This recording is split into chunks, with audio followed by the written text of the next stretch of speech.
The broadcast is now starting. All attendees are in listen-only mode. Good afternoon, everyone. It is now 3 o'clock and it's time for the final webinar of the day. This one is to showcase some of the new features and improved features for 4 and 5 axis continuous machining inside of TopSolid's 2021 version or 7.15 version. Okay, as usual, if you have any questions, feel free to write them into the question section of the interface. Other than that, let's begin. So we're going to do most of these, I think, live today.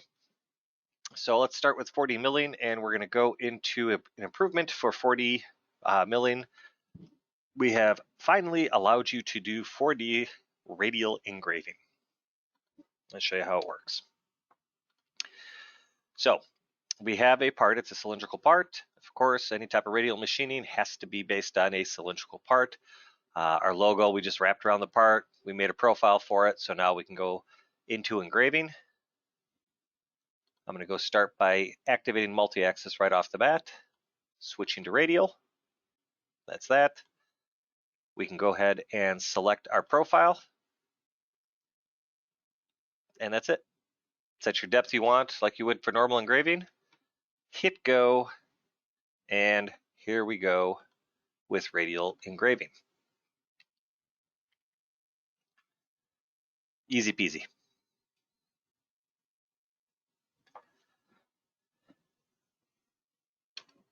Alrighty, let's move on to the next thing.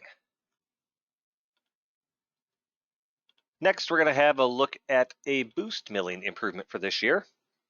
Boost milling has made its way into radial end milling and radial roughing. So here, we'll get rid of this open pocket. We'll do that one live, why not? So if I go here to end milling, and we go into multi-axis first and set radial to be the mode. Perfect. Then we can come into our settings. I'm gonna go make a change here right quick, set that to 0. And then if we go to settings, we can come down here to end milling strategy.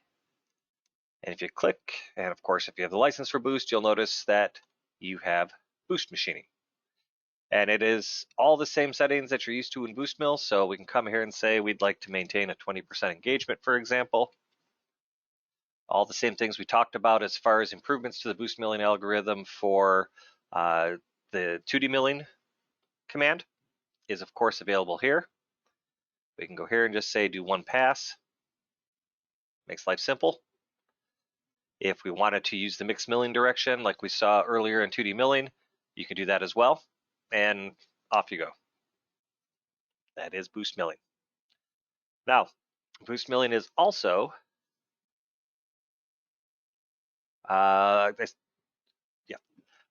So boost milling is also in radial roughing.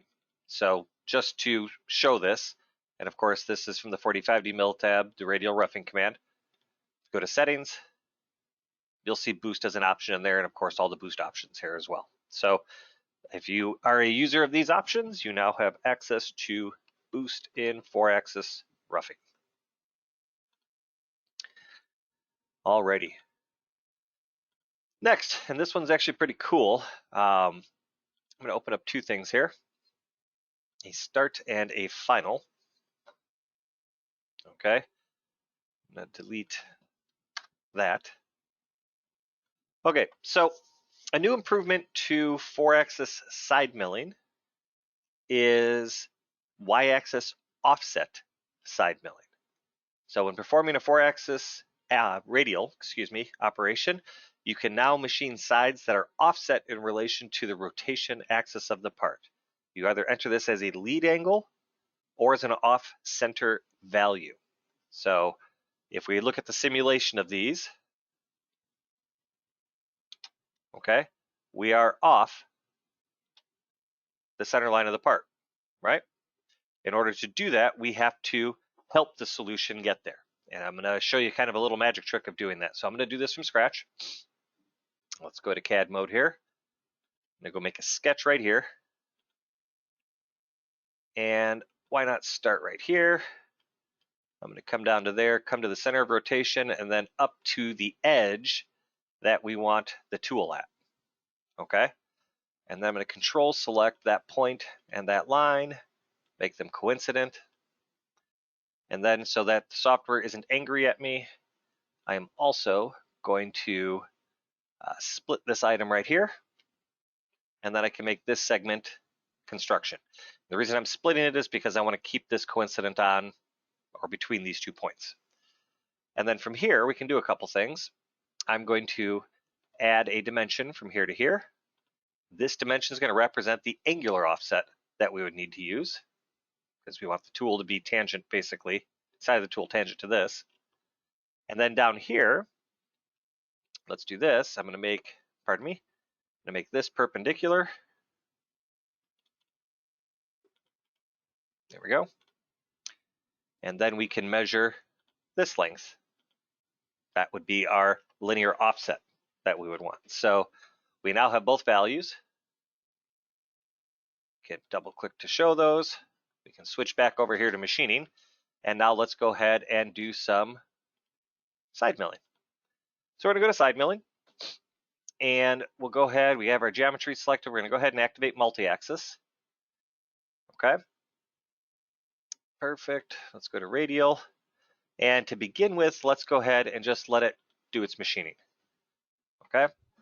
I'm going to pause it here in a second and kind of zoom up so we can see why this is important. So by default, we're driving the center line of the part. There we go. From off the center line of the part, and we are offsetting enough to be where we have the edge of the tool perpendicular to the center of rotation. Okay, if we go and look in our multi-axis options, this is what off-center does. If I turn that off and we go back to the same simulation, now it is the center line of the tool that is perpendicular to the center of rotation. Okay, but either is not enough to cut this face. So in order to cut that face now,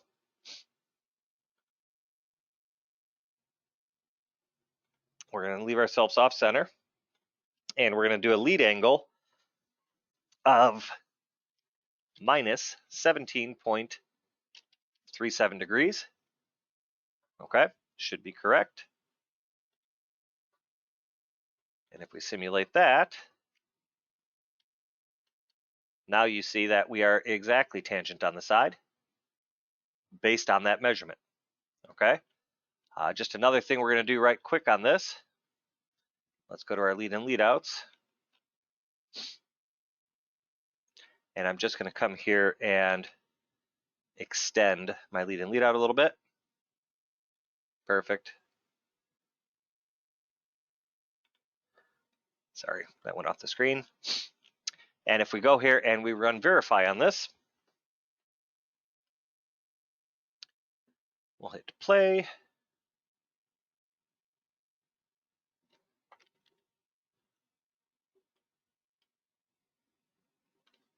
Okay. And if we do a comparison, you can see it's pretty darn good. Now, the other way to do this would be to do, instead of an angular offset, do a linear offset. So let's drag and drop that onto that face. This way everything is set the same. And we can just come here and say, let's use offset of axis with a value instead. And this will be that 10.448 value that I showed earlier. And then if we run those both through verify, we can check them both. I'm going to turn off machine simulation because we don't need it. There's the one cut. There's the other cut. And everything is crisp and clean. Okay, so it's a nice new improvement. Any of you guys doing 4-axis type of machining, just gives you a little bit more control.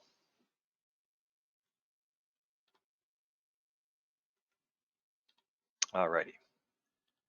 keep on going. This next one's cool as well.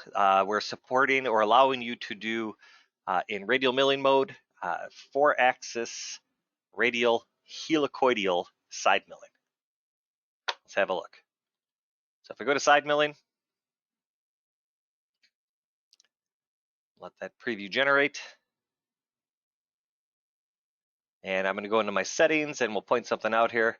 Of course, you can do it by depth of cut. You just activate helical mode just like you would in any 2D side milling. We could work with maximum axial depth of cut or number of passes. I'm going to switch to number of passes just for fun. Let that generate once, and I'm going to change it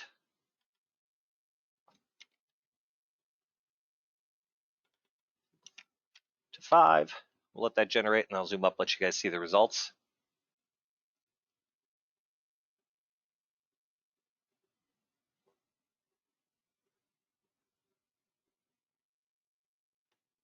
There you go. So now you can see there's our entry, and it's helically going around this profile and down the part. Let me just drag this over once so you guys can see some stuff. There are some limitations. It works with climb-in, conventional milling, with or without off-center machining, with one or more passes, when the profile consists of segments or arcs and segments, in corrected and shifted compensation mode. So the limitation is go cut parts. Perfect. Okay, next. Let's go have a look at axis radial slot milling with slope machining. Okay. So we have a 4-axis slot. You can now activate radial machining, obviously in 4-axis slots. You could do that for a while. But now what you can do is you can have it in zigzag slope mode, and it will work in 4-axis slotting. Okay, so this way, if we were to simulate this, it's just going back and forth in 4-axis slotting. And you'll notice there's a little bit of collision happening. It's because this part isn't designed properly for this type of cut. So the software is just letting you know that you're rubbing a little bit in those areas. Of course, we can do a comparison as usual and check which areas are rubbing a little bit.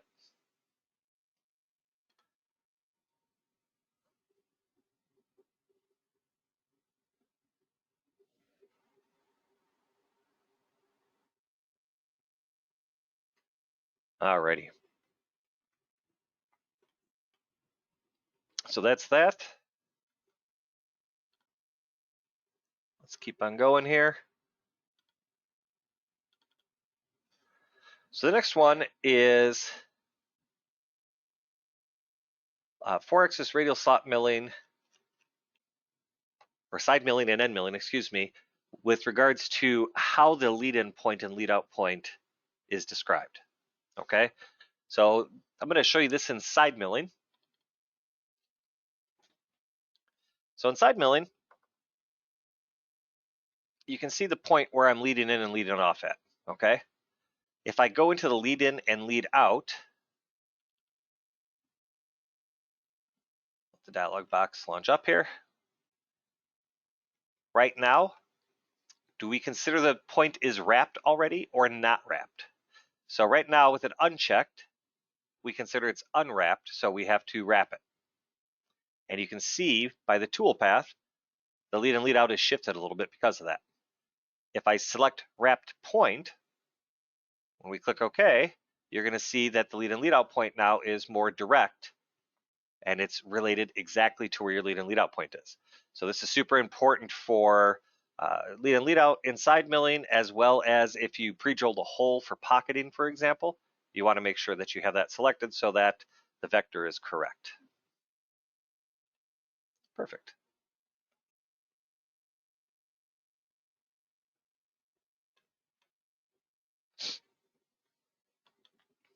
Alrighty.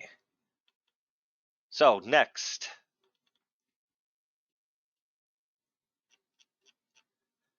4-axis machining using a head machine with automatic clearance shapes. So what does that mean? Let me delete my toolpath here. We'll start from scratch. Okay. So I'm going to go here and I'm just going to say 4-axis radial roughing. Right.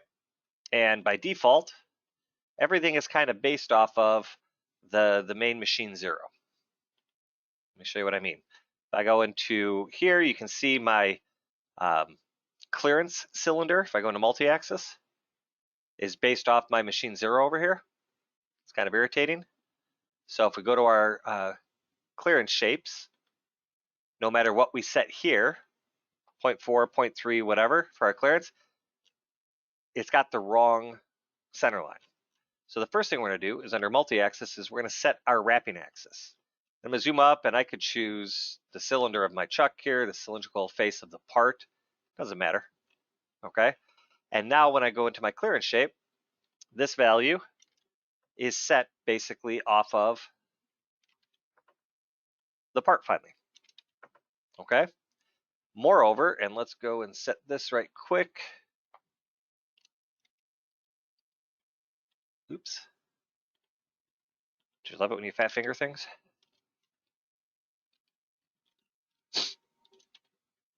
That's good enough.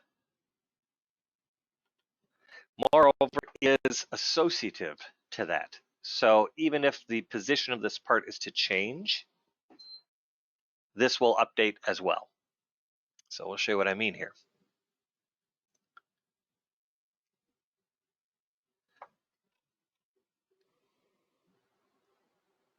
So, okay, fine. This is 4-axis radial. That's great. So toolpath is great. You can see that. Okay. But now what happens if we move the position somewhere else on the table? So moving the position somewhere else on the table, obviously the toolpath went dirty. If we go into it to edit it and we zoom up, you can see that the clearance envelope is based off of where the part is. So now it's just a regeneration. You don't have to go and redefine a new axis, a new location, or anything like that. Okay. And then just a miscellaneous point.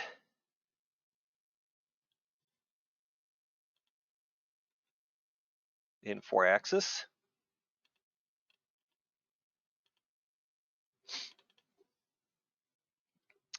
You can define, and let me just drag this over so you can see. So when performing 4-axis radial end milling operations, you can now select the outside material plunge strategy. So right here, you can control what it's doing here when you're outside material. And if we look, this pocket was machined first, even though the stock's not updated, right? And so now when we machine this pocket, I can just tell it to plunge directly. And it's feeding directly because it knows it can. It's an open pocket. Okay, so just a minor little thing. All right, great. So that's it for 4-axis. Let's take a look at a few of the 5-axis things. There's actually 4 5-axis points that we're going to talk about today. 2 of them are little, 2 of them are big. So let's get to it. The first one is this. There's a new clearance shape available in 4 and 5-axis, and the clearance shape type is a sphere. So now you can see the rapids will follow along a spherical shape. How does it work? So if we go edit our operation, we go to multi-axis,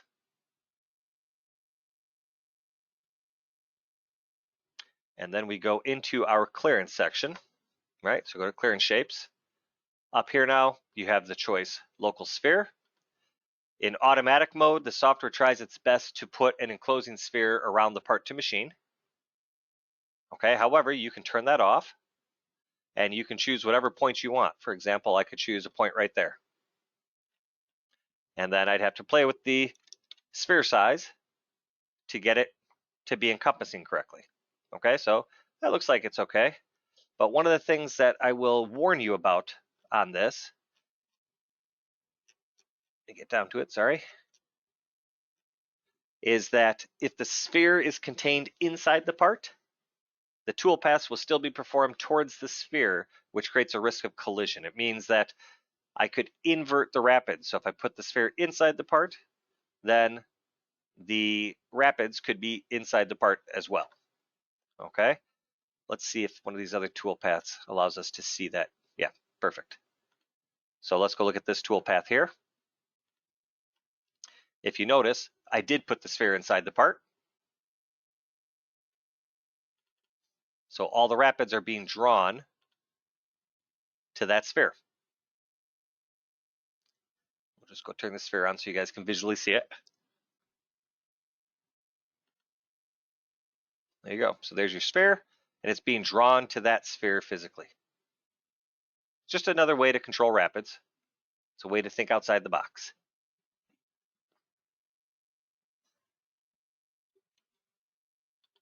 Okay, that's that. And now let's go take a look at Swarf.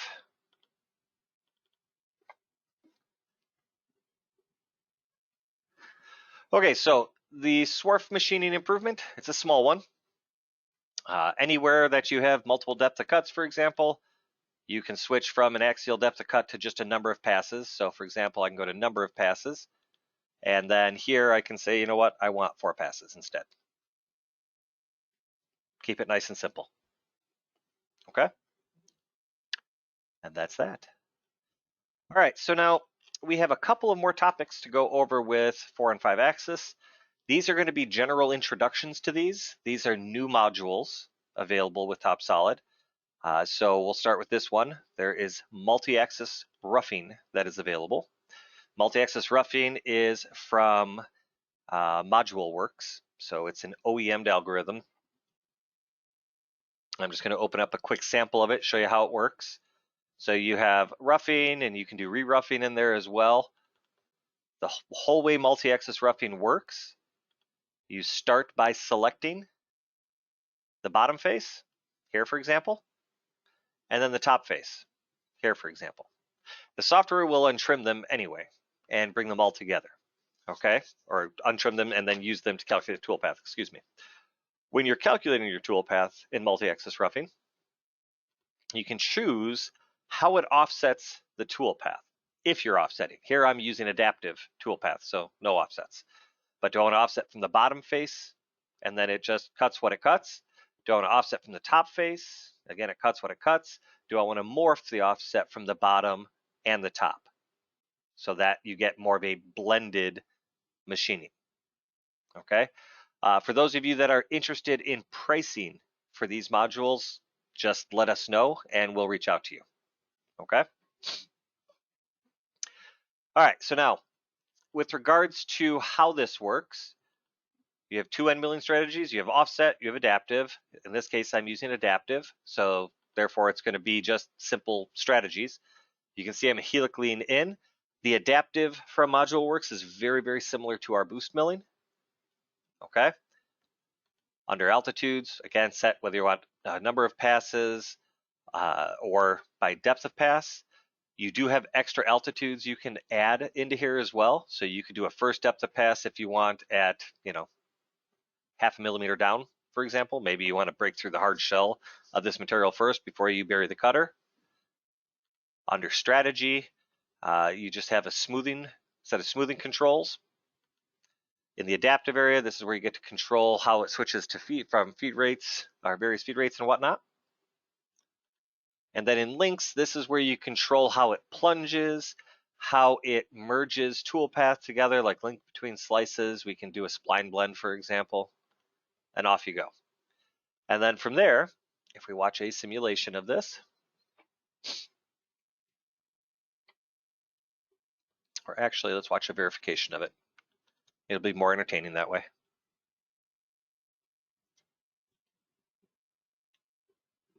So here you can see that helicoidal entry.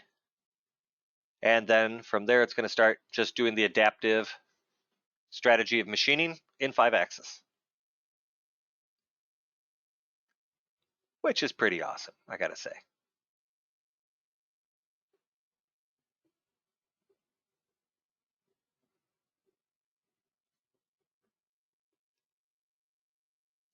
Okay. So that is multi-axis pocketing. There's lots of different controls to it. There's lots of different ways to manipulate it. You don't have to use the faces of the solid. You could copy those faces for the base face and the top face to lie, cheat, and steal to manipulate the toolpath a little bit.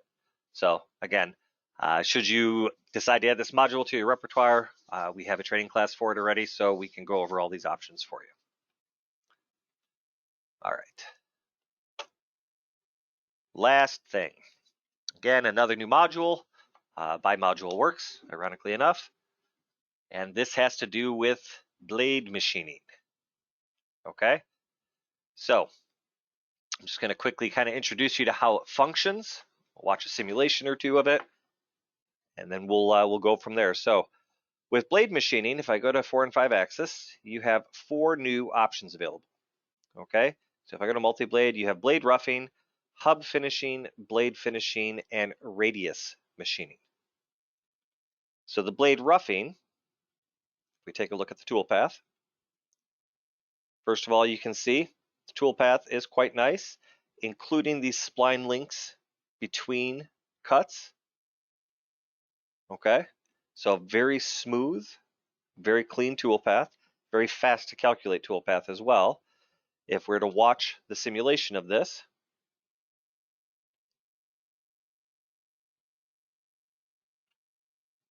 go ahead and hit play.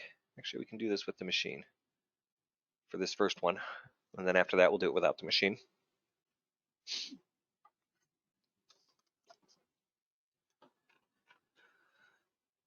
Here we go. Yes, my fixturing is fantastic. We're using reverse magnetic fixtures to hold the part perfect.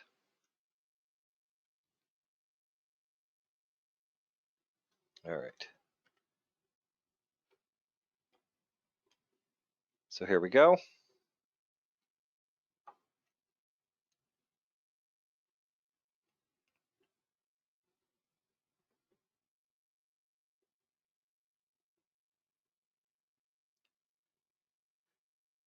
All right, so now so we can see this a little bit faster, I'm going to go ahead and turn off the machine. I think I probably could have left it off to begin with. You've all seen machine simulation before. And we'll make sure we're in the fast mode here. All right, so you can see how this is nibbling in, right? And you can see the link moves that it's doing. It's nice and smooth motion. There is a lot of little controls in this set of tools for various ways of controlling how you enter the material. Do you take extra passes down the middle, for example, because you're burying the cutter? There's just a ton of really, really good controls. From there, so that's hub roughing. You could tell it to machine all of them at once, machine just the one. It's up to you. If I go back into this operation set. So if I go to strategy, how many of the hubs do you, or how many of the blades do you want to machine? Right now I'm machining 2. You could choose where you want to start at as well. Okay. If we go back to settings, let's see, where's what I'm looking for. So you have an intermediate slices that you can add. Okay. This will add intermediate slices per depth of cut in there. Number of final cuts, number of intermediate cuts. If we go to our links, again, in automatic mode, it does a great job, as you can see, but you can get in here and you can really mess around with how things are being controlled. Okay. Perfect. Next, we have the blade finishing. Okay. So in blade finishing, it's a similar concept. Sorry. There we go.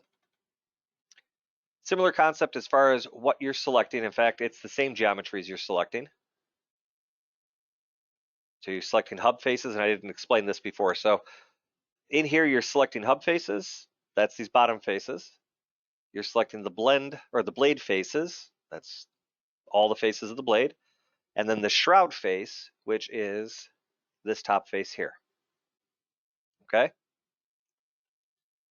Now, from there, you have lots of different ways to control how it's calculating the toolpath. Again, this is similar to what we saw in the 5-axis roughing, or multi-axis roughing. So you have parallel to the hub, morphing between the shroud and the hub. So if the geometries are quite different from bottom to top, this is probably the way you want to go. Do you just want to swarf cut everything? So it just depends on what you want to do. Okay.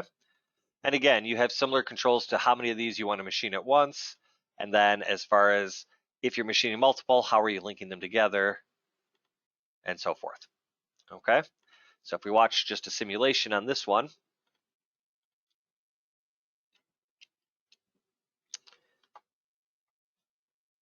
sorry, I didn't mean to go into there.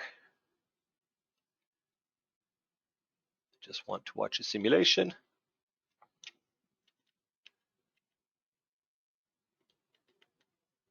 You can see that you have a nice tilt going on, and let's get this down in here. It's good, clean tool path.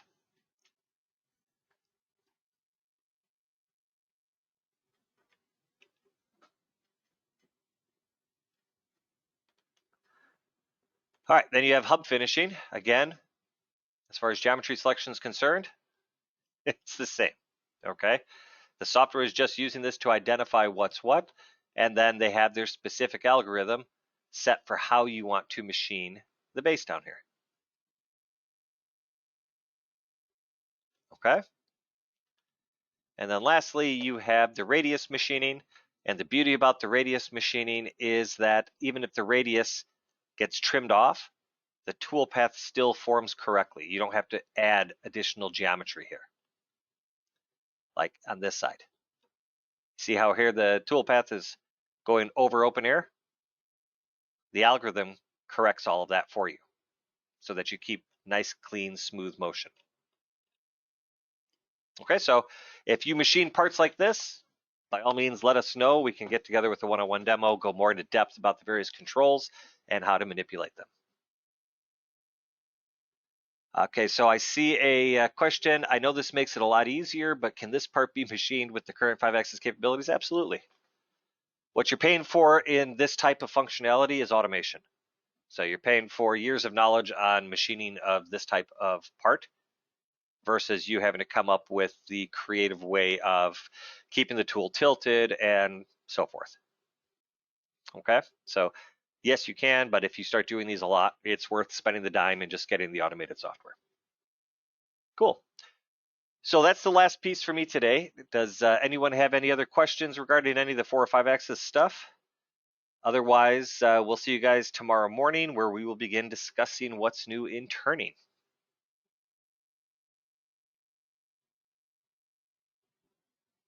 Anyone? Nope, I see nothing coming in. So I wish you all a good evening, and we'll talk to you in the morning.